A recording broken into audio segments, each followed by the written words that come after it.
Welcome to our deep dive today. We're tackling a challenge that you've presented to us.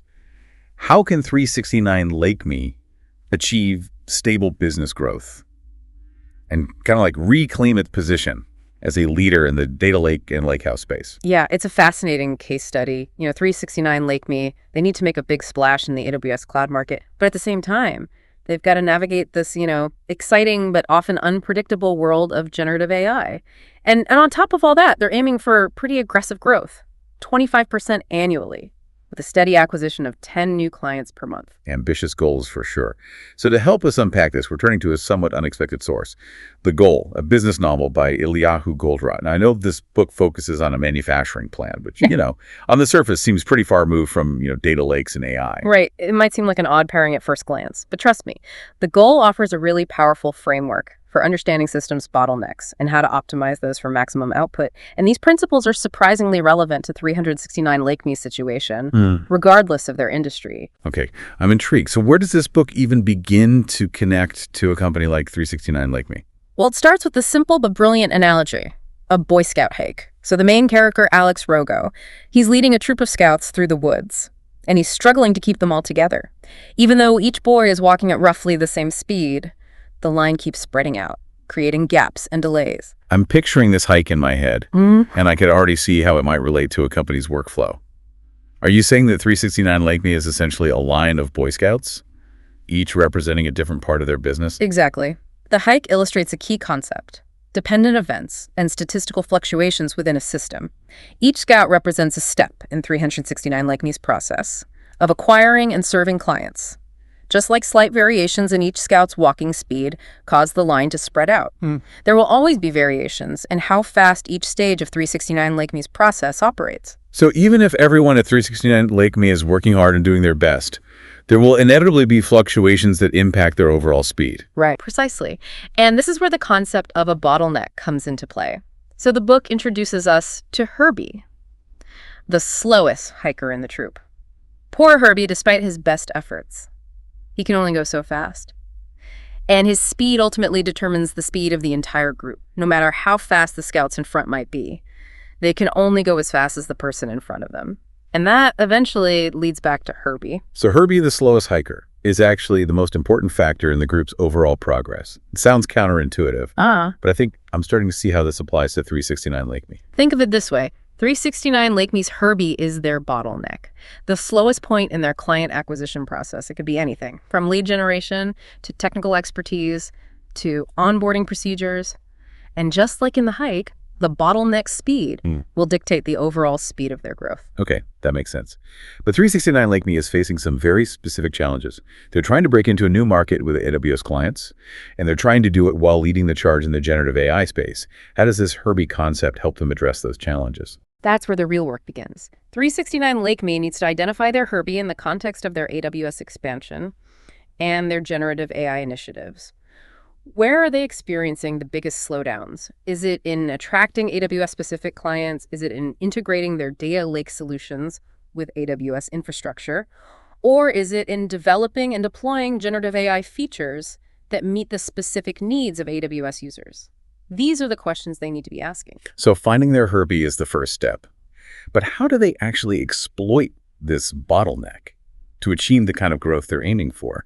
The Goal must offer some insights into that, right? Absolutely. And this is where the book's framework gets really interesting. It challenges us to think differently about how we manage systems and how we measure success, instead of solely focusing on traditional metrics like cost reduction or individual efficiency.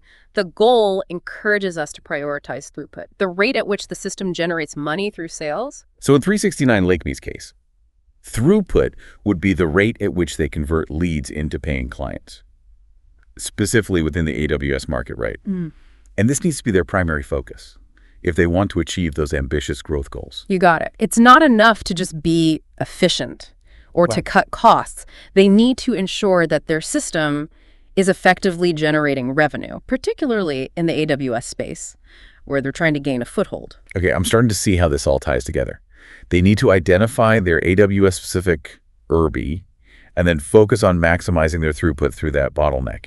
What does that actually look like in practice? Well, the goal offers some insightful and sometimes counterintuitive strategies. For example, it might mean dedicating their top engineers to streamline the bottleneck process, even if it means pulling them away from other projects. Or it could mean restructuring their sales funnel to prioritize leads that are most likely to convert quickly, even if it means letting go of some potential clients. So instead of trying to optimize every part of their process equally, they need to be laser focused on making their Irby as efficient as possible. But this sounds like it could lead to some tough decisions. What if their Herbie turns out to be something that's deeply ingrained in their company culture or their current way of doing things? That's a great question, and it leads us to one of the most important takeaways from the goal.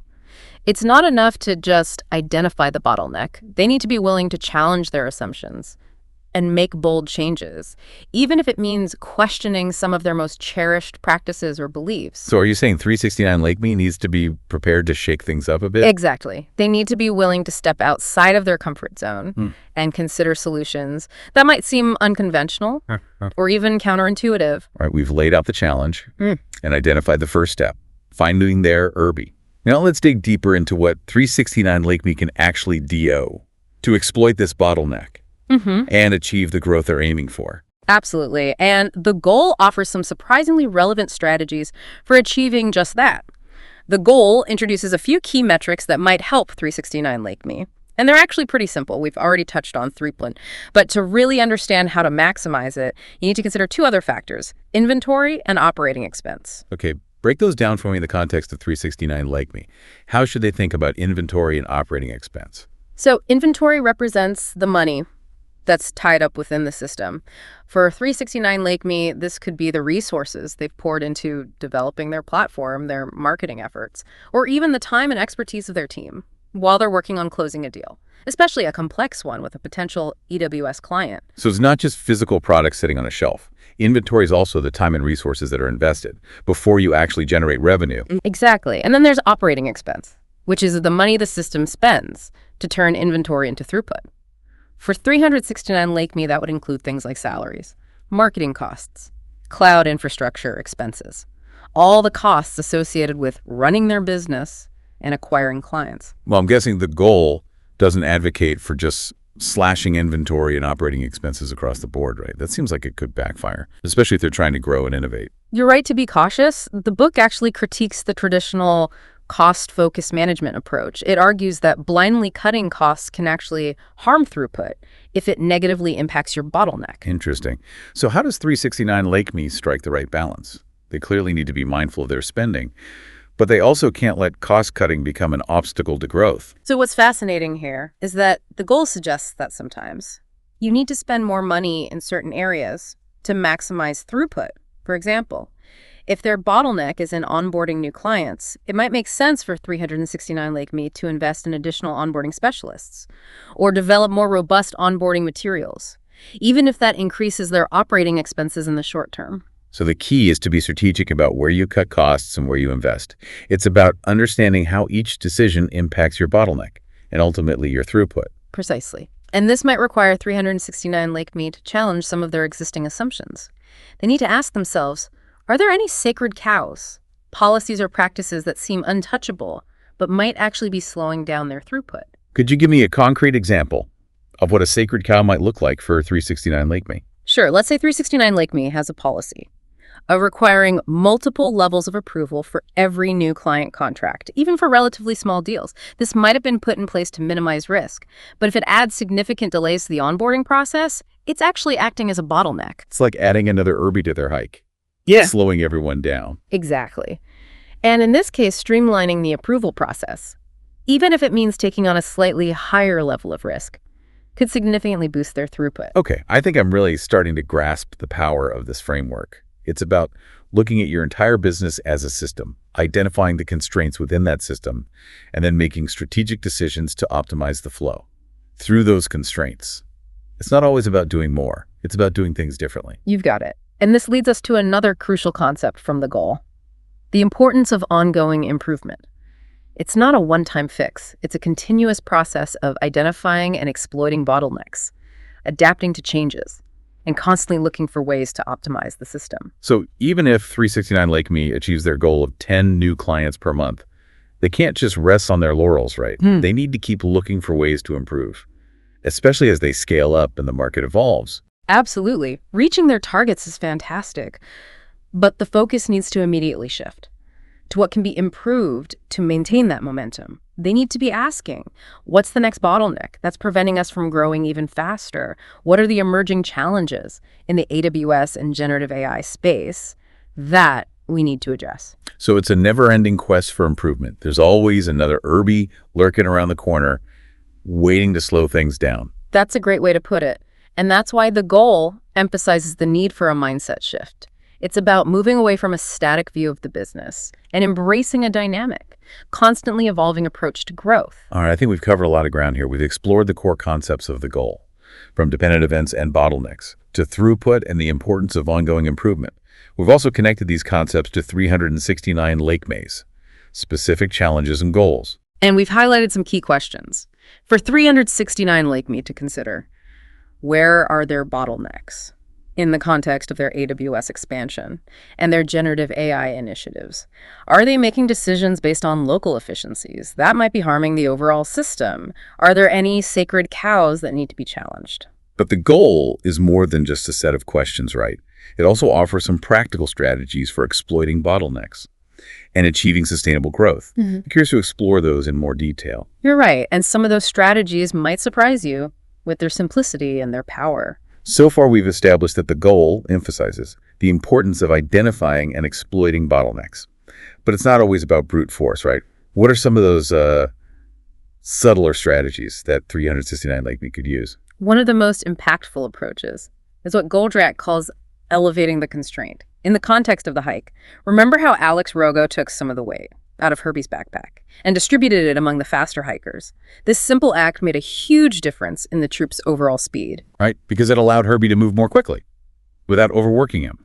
But how does this elevating the constraint idea translate to a business like 369 LakeMe? It requires them to think creatively about how to support their bottleneck. Let's say, for example, their bottleneck is in their engineering team's capacity to integrate their solutions with AWS infrastructure. Elevating the constraint might involve bringing in AWS-certified consultants to handle some of the more routine tasks, freeing up 369 LakeMe's engineers to focus on the more complex integrations that require their unique expertise. That's a great example. So it's not necessarily about hiring more engineers. It's about strategically allocating resources to support the bottleneck. Are there any other ways 369 LakeMe could apply this elevating the constraint concept? Absolutely. It could involve investing in automation tools to handle repetitive tasks, improving documentation to reduce confusion and errors, or even something as simple as providing more training to the team working on the bottleneck process. So it's about finding creative ways to reduce the burden on the bottleneck, allowing it to operate more efficiently, without necessarily throwing more people or money at the problem. Exactly. And the goal also highlights the importance of managing statistical fluctuations. Remember, we talked about how even with everyone working at roughly the same pace, variations inevitably arise. Right. And those variations can really throw a wrench in the system, especially when they impact your bottleneck. What are some ways 369 LakeMe can mitigate the negative effects of these fluctuations? One strategy is to build buffers into the system in the context of the hike. This might mean having the faster hikers slow down a bit to stay closer to Irby, preventing the line from spreading out too much. For 369 LakeMe, it could mean having a backlog of qualified leads ready to go, or having some pre-built AWS integrations on hand to speed up the onboarding process for new clients. So it's about having some slack in the system to absorb those inevitable variations and prevent them from cascading through the entire process. Exactly. And another key aspect of managing fluctuations is to focus on controlling what you can control. For 369 LakeMe, this might mean standardizing their processes as much as possible, creating clear documentation, and implementing robust quality control measures. So it's about reducing the variability within their own operations to minimize the impact of external fluctuations.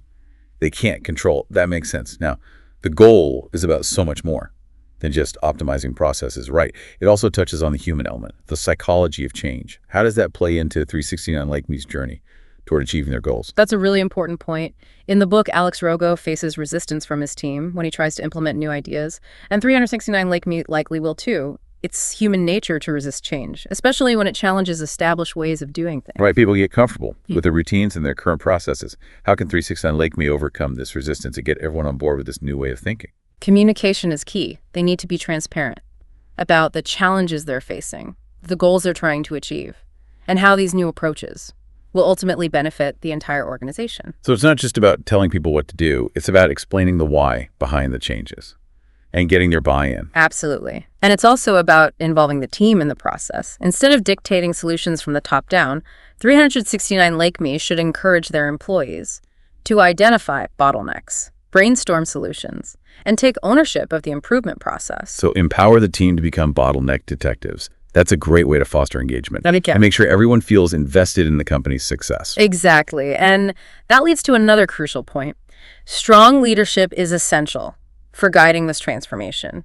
Just like Alex Rogo needed to convince his team to trust his unconventional approach, 369LakeMe's leaders will need to inspire their team to embrace a new way of thinking about growth and efficiency. It's about leading by example, showing a willingness to challenge assumptions, and fostering a culture of continuous improvement.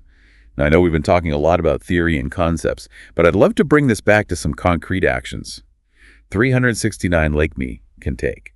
What's one small change they could make today to start exploiting their bottlenecks and accelerating their growth? A great first step would be to schedule a meeting with key stakeholders from across the organization. The goal of this meeting, to brainstorm potential bottlenecks in the context of their AWS expansion and their generative AI initiatives. So get everyone in a room and start talking about Herbie.